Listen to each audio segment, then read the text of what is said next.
Dans cette vidéo, nous allons effectuer des calculs sur des dates dans Excel. Alors, je vais me positionner dans cette cellule et nous allons voir le calcul qui a été effectué. Alors, je dis à Excel que tu vas faire la différence entre la date qui se trouve dans A3 et la date qui se trouve dans A2. Nous avons placé le dollar devant A pour dire que nous sommes verrouillés sur la colonne A, mais la ligne est libre parce que nous pouvons passer d'une ligne à une autre. Alors, ça veut dire que si je copie cette formule vers le bas, ça sera maintenant A4 moins A3 et puis A5 moins A4 et ainsi de suite. Donc, ceci me permet d'avoir une différence entre deux dates dans Excel. Je valide avec Entrée. Je reviens là-bas. Je me positionne tout au bas de ma cellule. Au lieu de maintenir mon clic, de l'enfoncer et de le dérouler, je vais simplement double-cliquer. Et là, vous allez remarquer que la formule s'est appliquée jusque dans la dernière cellule remplie de ma feuille de calcul.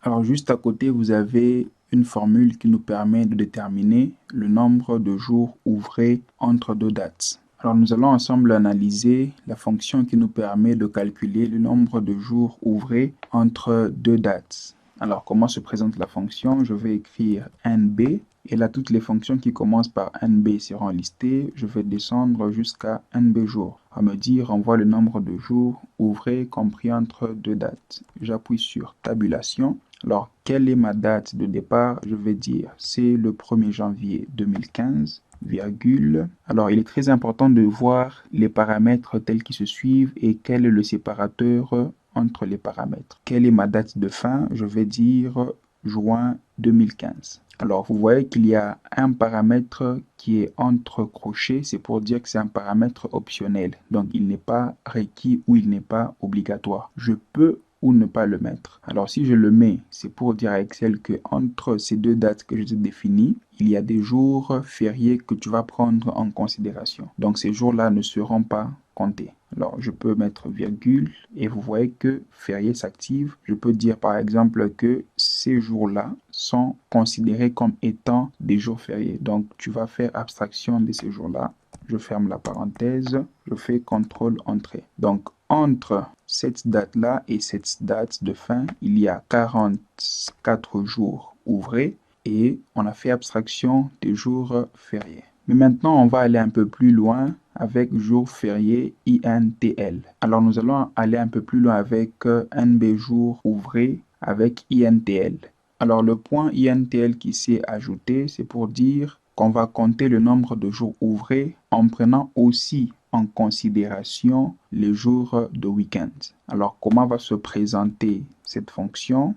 NB jours INTL. On dit renvoie le nombre de jours ouvrés compris entre deux dates avec des paramètres de week-end personnalisés. Je fais tabulation, je vais dire que ma date de départ, c'est là-bas, virgule, ma date de fin, c'est là-bas, je mets une virgule et voilà le troisième paramètre. Alors, on me demande de taper 1 pour considérer le samedi et le dimanche comme étant des jours de week-end.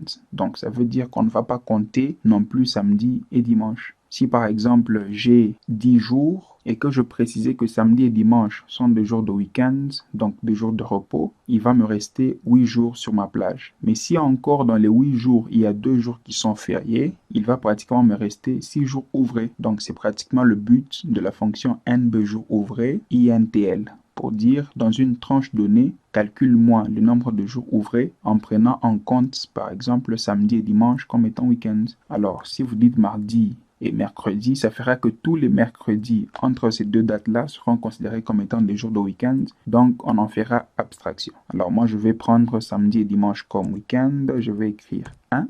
Je mets virgule et on me demande, y a-t-il des jours fériés entre tes deux dates? Bon, je vais dire qu'il y a ça comme jour férié. Et vous remarquez que jour férié est entre crochets, c'est pour dire que c'est un paramètre qui n'est pas obligatoire, mais c'est un paramètre qui est optionnel. Je ferme la parenthèse, contrôle, entrée. Donc je vois qu'il y a 45 jours ouvrés en considérant les samedis et le dimanche comme étant des jours de week-end et en prenant cette plage-là comme jour férié. Mais si je venais, par exemple, pour modifier ce paramètre et ne pas considérer les jours fériés, je fais CTRL Entrée. Vous voyez maintenant qu'il il y a 47 jours, simplement parce que les 2 jours fériés n'ont pas été pris en considération. Et un dernier élément nous permet de connaître quel est le jour de la semaine par rapport à cette date-là. Et il y a 2 paramètres à prendre en considération. Donc, je vais écrire égal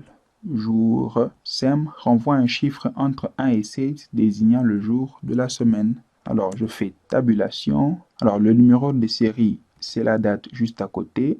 Et puis, virgule, le type de retour.